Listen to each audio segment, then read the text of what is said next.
Hey, what up, Long Beach? Welcome back to another episode of Long Beach Sports Talk as we head down the stretch in this local football season. As always, I am co-sports editor JJ Fiddler to my right. Co-sports editor Mike Gardabasio, and to our collective right, the guy on the right, Tyler Hendrickson, hanging out, and I'm excited to talk football, but first, can't get started until we thank our sponsors, Naples Rib Company and Papalucci's down on 2nd Street. They put the eat in 2nd Street, so put your butts in their seats and your debit cards on top of their checks after you buy some delicious food. What would we say if they were 2nd Boulevard? We'd be totally toast. They put the... I don't know. I'm going to have to chew on that one for a while. It's not happening. It's not happening. No, I'm not ready.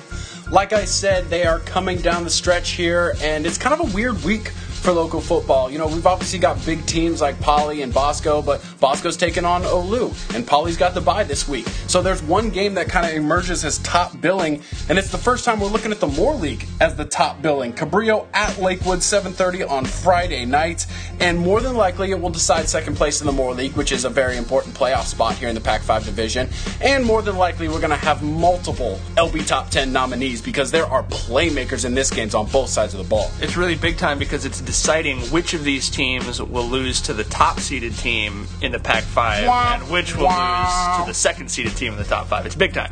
Very big time. I mean, Buzz Killington over here in the middle, but at the end of the day, it should be a very exciting game because last year's game, very exciting on the West, as Darren Gartenhire, G-Man, who's now at UW, made the game-winning play on a extra point, on a field goal turned, running for a touchdown. JJ, you were at that game. It wasn't pretty. No, it was not pretty. It was very exciting, not very pretty. A lot of penalties, obviously drama there at the end. And yeah, you could call it a fake field goal, but you could tell G-Man was going to tilt as soon as he got the ball. So here's my first question about this game. I'm really bummed out. You guys both get to be there, which I'm very jealous of. But I think I could ask this question and we could potentially come up with 3 different answers to it. But who do you guys think is the best player on the field in that game? It's a seriously challenging question.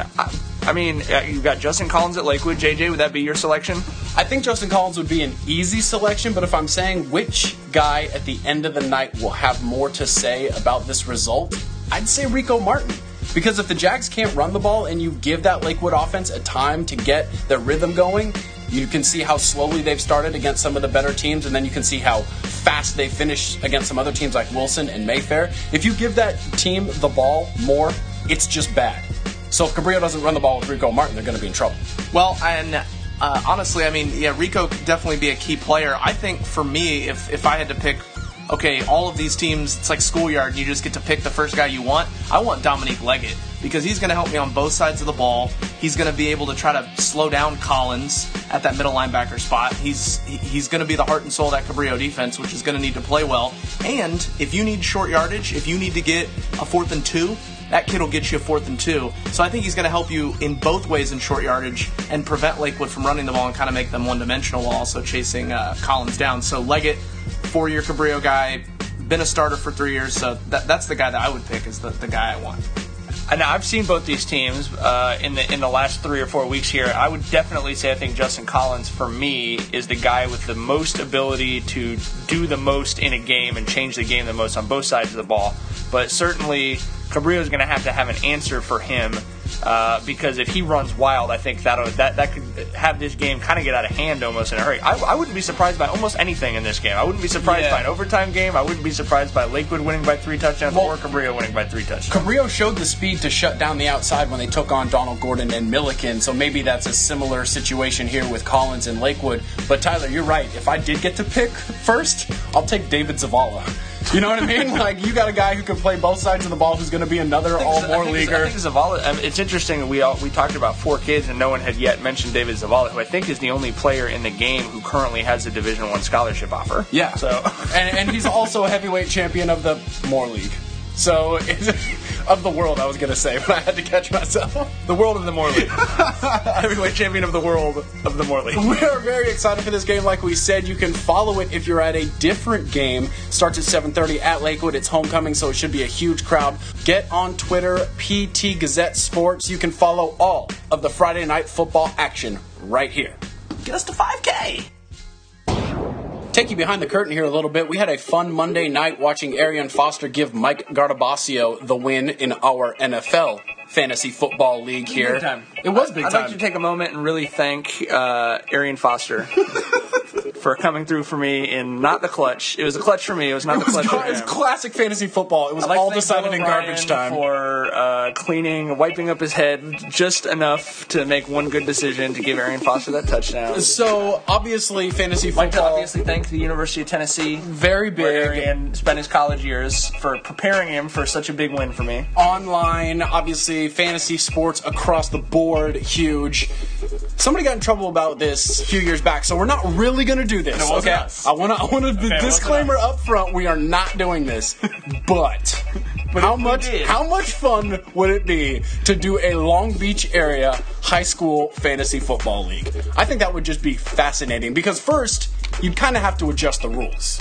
Well, let me just say this before we even really dive into it, is you and I have talked about this for a long time, and in 2008, when we weren't really making that much money at it, I think I actually pitched you on how much money do you think we could make running under the table of Fantasy Football League, and you wisely shut me down on that, which has allowed us to continue to be gainfully employed, which is great. But no, I think it's fascinating, and I think people are really into this kind of thing, obviously, like you said, with fantasy sports being so popular. I don't necessarily know that you need the rules heavily adjusted, but you definitely need a heavy adjustment in perspective. Yes. Because what you have in the NFL is a basic assumption that the 32nd team could, quote-unquote, on any given Sunday, beat the first best team, which is not true of high school football. If you're looking at, we've got a defending national champion in St. John Bosco, and we also cover 8-man football. So you've got a big spread, and I think the biggest thing for me is you've got to factor opponent into who you're picking. And you also have to factor in position, because in NFL football, or even college football for that matter, you are a running back, or you are a tight end, or you will play defense. That's a good point. Whereas here in high school football, everybody plays everything. So Jacob Gasser and Roderick Ashford are your top two picks? If you kick and you score touchdowns, I mean, no, but I'm saying if you take Jacob Gasser in whatever round, you should get his touchdown catch, that 6 points plus the yardage, and you should get the extra point. I completely because agree. He kicked it. Because that's high school football. That is fascinating. And you also have to keep in mind, it's not just 32 teams. I mean, the teams, from the Long Beach area, that's a lot. But then also the teams they play against. So you have to judge, quality of opponent, what the schedule looks like. So you're playing a lower division. A player might not be as talented as another guy, but if you know he's going to tote the rock against lower level competition, he'll put up some numbers. Okay, for example, say it's 2007, 2008, we started covering Lakewood and Poly in the Moore League. We were only covering the Moore League at that time, so a very small pool for who we'd be picking from. Right. But Lakewood never beat Poly in 07 or 08. They were the second best team probably in the CIF in those years, but I would have taken Lakewood guys first because they played Thad McNeil, great coach, but he loved that cream puff schedule, and those guys always went into league with 8 touchdowns. So the top running backs and receivers at Lakewood. I mean, Jerry Stone, I think, had 8 touchdowns against Locke and losing. I was just about to bring up Locke, and I thought it might be disrespectful, but yeah, I mean, Lakewood would go in there and beat Locke 62-0 or something like that, So, they felt great going in the Moore League. Right, they were on top of the world. Whereas Poly's out there trying to find a way to get De La Salle to come down and play. Mid-season trades, also a fascinating twist, because would you not then move to some, I don't know, some Moore League guys, right? Stash some Moore League guys. I mean, look at the Poly defense, for example. They took on a lot of good teams in that first part of the season, but if you took them in the middle part of the season for the end, they might be one of the highest scoring players, I don't know, in the league. It's kind of like when you get to the lower rounds, is it worth picking up these guys? Like, say, Rico Martin at Cabrillo is just not going to score 3 touchdowns against Orange Lutheran, right? That was not going to happen in the non-league schedule. But if you put Rico away, if you can get a guy like that in a later round, then suddenly league play starts and you've got major trade bait or a big points producer to put out there, because again, when he goes up against Compton and Wilson, those numbers are going to start going up. I think we all thought immediately when we said, who would your first pick be? I think we all said it would be Sean McGrew, right? Because he's the running back of the best team, who's probably going to get the ball the most. He comes out of the backfield, so you're going to get those PPR points. He's durable. He's going to play a lot of games. I think also we should say in front, the schedule, we wouldn't go into the playoffs, right? You would have to cut it at the end of the year. So the last 2 weeks of the regular season, which are coming up actually, would end up being the first round of the playoffs and then, of course, the championship round. So it would be brief. And then also consider the SGVL, they all take the bye together. Right. Fascinating. So you gotta also plan for bye weeks, which is more. That's very compelling, right? And there is shut you down. Yeah, there is some crossover between the NFL because tight end definitely a position of scarcity. We have Joe Wysocki, who's a very good tight end at Los Wysocki Al. would be the first pick in possibly the top 3 rounds, and then you might not hear another tight end for a while. Because I can't really think of another tight end who's been a game changer. It's really tough to think about. So that's interesting, the positional scarcity like that, and he's definitely had some big games. But his teammate Matt Nelson has also had some big games. So the tight end position is living and prospering at Los Al right now. So let's say that McGrew would be the one pick. I think obviously Rosen would also be a good pick for quarterback. He would probably be the first quarterback to go. Mike brought up a good point that Josh Love would have been a great pick last week. Josh Love right now has the best stats in the Pac-5, actually. I think you look at Rosen, Love, and then Jack Talenko at Los Al, and you've got a very good three-headed line. It's sort of similar to the NFL, and then you've got a real drop-off, I think, in terms of who's going to produce points below that. But obviously in high school, the mobile quarterback, a much bigger, even because Josh Love might not be the top-scoring fantasy back, it might be a guy like a Justin Collins or someone who's potentially getting 80 yards rushing a game as well. Right, no, that definitely factors in. And keep in mind, Love has really been spreading to his target. So he has great receivers, but like early Dejon Logan was having great games. But then last week it was more about Biggie getting those 4 touchdowns. But statistically, he hadn't done much on offense. He'd been a great shutdown corner. Don't get fantasy points for that. He's either the best or second best football player in California, but when he succeeds, all it does is it means the receiver he's guarding doesn't get any stats. So if those Bosco guys are first-round guys, and we're obviously talking about some big teams here, let's think of like second-round guys. Who are you looking at somebody might pass up in the first round where you're like, oh, that kid's probably going to score some points this year? The entire Los Al offense, which I think, Talenko would have won you last week and the week before that. Well, but it's kind of similar to the Colts. Like, I randomly happened to pick up the Colts tight end this year, and he's caught like 7 touchdowns. I don't think many people had really heard of him. You happen to get guys that are part of a good offense, and it sort of produces for you. But you look at their running backs. But I think Los Al's good. But I also think we look at some of these lower divisions. Like we mentioned, Jalen Watson and Roderick Ashford at St. Anthony, but those guys are higher talent than they are the divisions that they're playing in. Right. And so I think those guys are always going to put up big numbers. But we said Raw kicks field goals too, so I think that's I'll take him in the first round. We just had a huge game at Valley Christian, right? Nicholson, from Nicholson, who had I think 4 touchdowns and like 330 yards rushing. Nicholson's a great pick too because you're right with that lower level, and they love to run the ball. Woody loves to run the ball, so he's going to get his touches. Oh, definitely he balls out. I want to bring up an interesting thing about Jalen Watson because you didn't really know what team he was going to be on. Jalen Watson at Cabrillo and then back to St. Anthony. Yes, never actually ended up at Cabrillo, but if he were at Cabrillo, that preseason schedule was brutal. Right. But then you were like, okay, he needs to find a landing spot. Now when he lands at St. Anthony, he's much more capable of putting up bigger numbers because he didn't get more or less talented, but the teams he was playing against changed. So definitely a sleeper pick or like a free agent ad or something that would really pay some dividends because he's been balling out these last couple weeks. And that also affects Jake Hooper, who now has that elite target to throw Hooper too. Hooper, all I do is throw touchdowns. Right. Well, I was going to say, I think one of the interesting aspects of this we didn't talk about is if you do this as a keeper league and then you've got kids transferring around or transferring out of the area, so he's not on one of our schools. That's really a fascinating element as well. I also want to shout out Marquise Lowe at Bellflower. He would have been a great pick, a touchdown maker for the Buccaneers and really buoyed them. And he'll get you off to a fast start. And who would have seen the Linwood offense coming? Great point. You really would have had to be an insider, and candidly, those are big numbers, but then they've sort of fallen off now that league play starts. Yeah. So if you can couple your Linwood Knights with your Cabrillo Jaguars, you can really make a lower round offense work, but you got to be savvy. Oh, you got to be savvy. We want to know what your dark horse pick would be if you were in a high school football fantasy league, but we're not really doing it. We're not actually doing it. We're not actually doing it. I'd just like to reiterate, we're not doing it. We watched about a half dozen NFL records fall over the weekend, and we also watched some records fall on Friday night when Polly went to Lakewood and won in a romp, but that was just the story on the surface.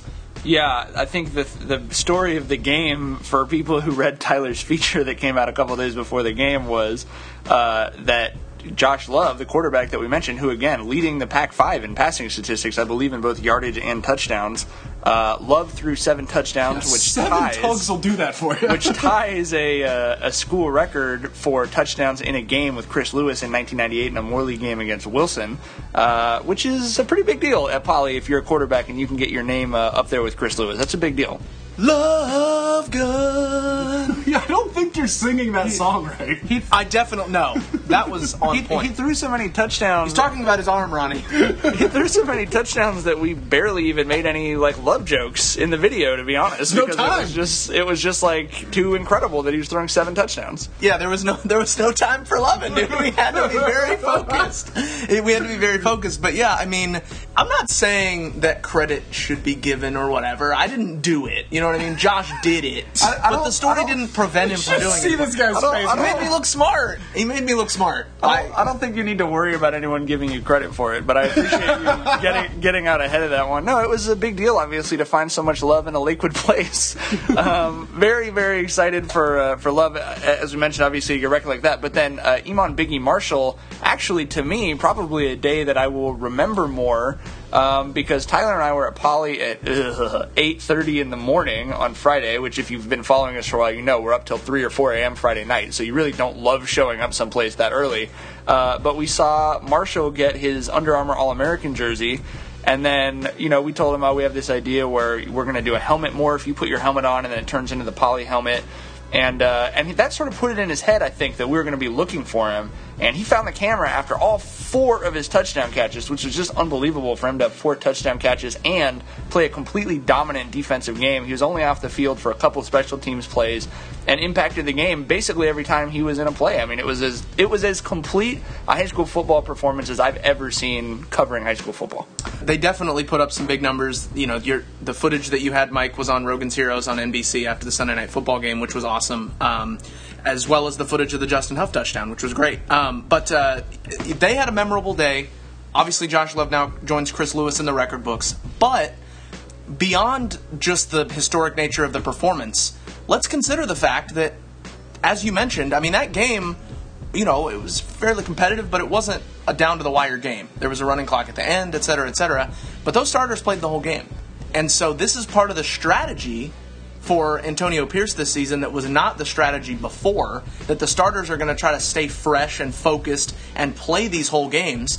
So what do you think, what's your opinion on the added sharpness that they might get to try to keep that going? Or when you're playing a 16-game Pac-5 schedule, or at least that's the plan, could they wear down, which you saw happen in 2011? That team really wore down towards the end of the season when they made their state championship run. So what's your kind of read on that and this strategy for Pierce? Number one, I don't usually judge in one direction or another when a coach, particularly at like a Lakewood baseball or a Poly football, makes one of these decisions. Because I think at the end of the day, playing in a league that you're so much better than some of the teams in it is just a really legitimate and difficult coaching challenge. I don't think that gets talked about enough in high school sports. So to me, I just look at a guy who's trying to figure out a puzzle, and I'm never really going to criticize too much what he chooses to do. We can evaluate it at the end of the season and go, maybe he didn't necessarily do the right thing. But to me, he said with 3 games left, and he told me this, we have more than 3 halves of football's worth of improving to do before we're ready to win a CIF championship. And he doesn't want to wait till the playoffs start when the season could be over at any moment to complete that improving. So he said, we want 3 full games for our starters, and then they're hoping that that'll be enough reps, because they're not done putting the offense in yet. We have to remember this is a first-year offense and a first-year defense that these kids are learning, and a lot of them have come up through the Poly Junior program and essentially been running the same system for the last 10 years. Mm-hmm. So it's a big adjustment for them. I think it's a fair look at it. I mean, I don't know that it's necessarily what I would do, but you certainly did see a lot of sharpness against Lakewood, and I think having seen most of the teams in the league, I'd say Lakewood to me is the second best team in the league. It's a valid strategy, I guess. It's just what I'd say. Well, we'll definitely find out who the second best team is in the Moore League on Friday when the Jags visit those Lancers while Poly is on the bye, resting up sort of for those playoffs. Let's talk a little St. John Bosco football with our Braves beat writer extraordinaire, Chris Trevino. And Chris, the Braves are living in the margins this season, which is probably a good problem to have. We watched them dominate everyone who came into their path last year. This year, slow starts have been an issue. Would that be incorrect? incorrect. It's a little weird seeing them trail by like 2 touchdowns or 10 points, considering what we saw them do last year. So it's still a little bit, weird and awkward. Like, I don't know. I mean, look at the Central Catholic game against that team from Oregon. It ended up being 42-14, but I almost came over to that game to help you cover it because it was running late, and it was a 1-score game in the fourth quarter, right? Yes. I mean, Central Catholic had taken a lead early there in the third, and you're kind of thinking, oh my, what's going to happen? But then they turned it on late, and they kind of looked like they were last year, just putting it on them, couldn't really keep up. Yeah. And then Bishop Gorman happened. Really big hole for themselves, got back within 3 and ended up losing by 3. Then Crenshaw. Then these last 2 Trinity League games, Mater Dei and JSerra, have been nail-biters to say the least. Well, the whole Trinity League, I mean, that 5-point win over JSerra last week is the largest margin of victory in these first 2 weeks among any team. They've all been decided by 3 points or 1 point. But, you're kind of beginning to realize, while this Bosco team is supremely talented, they are not as good as last year's 2013 National Championship team. Which might be one of the best high school football teams we've seen in recent years here in California. Absolutely. I mean, I don't think we will fully appreciate that team in a couple years down the road when we look back and see what they did. But, we have to start to, to say, like, you got to stop comparing them to that team because and it's hard to get out of that shadow just because it's right there. Well, what do you chalk it up to then, these slow starts? I talked, like I said, I went entering the Mater Dei game. I talked to Coach Johnson, and he had told me that, they've got a lot of young players, and that's very true. A lot of sophomores, a lot of juniors getting their first, starting experience. And, these big games, I think maybe they're a little bit nervous having, all that pressure on them. Okay. Being Bosco, being the team everyone wants to take down with that target. So maybe that, you get a little extra nerves, a little extra slow starts. I think that's what it is. I don't think it's anything because they're supremely talented. They have all the talent in the world. So I think it's just they don't have that mentality early on. Right. Like last year's team filled with seniors. Well, you mentioned the offensive coordinator over there, Coach Johnson, and I think it might be coaching just from the statistics that I've looked at and how they've been able to throw the ball so much more effectively. Maybe not in yardage and in touchdowns, but Rosen's percentages have been so much better in the second half than the first half. Maybe trying to do a little bit too much, maybe, whatever. But I'm thinking of it in a pitcher who comes on the scene in Major League Baseball or a running back who busts onto the scene in college. They're really successful early on, but then people start getting film on them and people start, looking at them a little bit more. Maybe a few weeks before they play that game, they got the target on their back.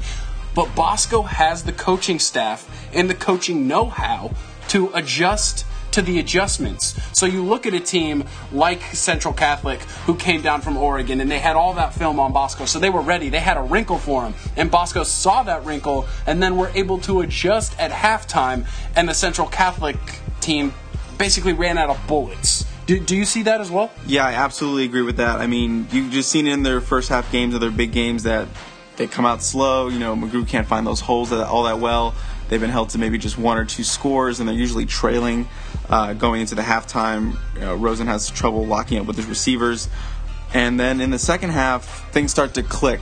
McGrew starts finding those holes. Rosen starts hitting his receivers, and they begin to move the ball and find the end zone and find the success. So they're doing something right in halftime. They're making the adjustments, and they're coming out and they're pulling out these nail-biting wins. So moving forward, a young Braves team, obviously they still have these major challenges with the Trinity League. They take on Orange Lutheran this week and then Servite and Santa Margarita to wrap it up. That Servite game at Cerritos College should be a barn burner. Do they learn from this?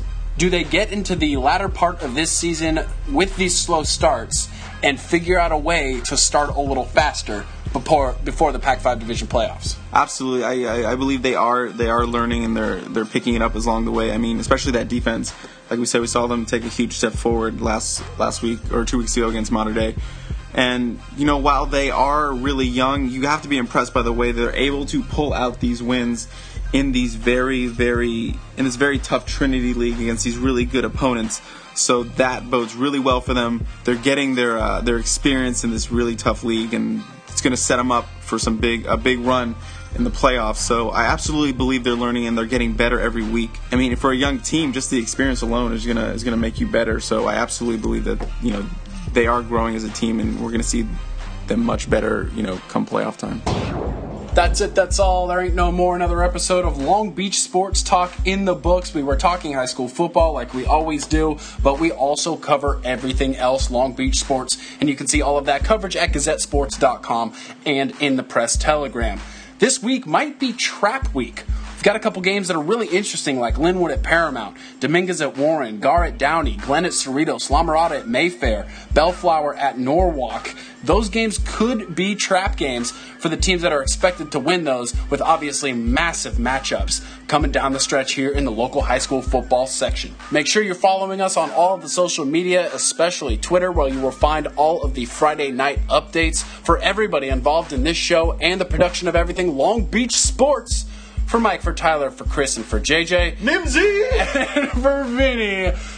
Thanks for coming by, everybody. We'll see you in the stands this weekend. Take care. Nimsy!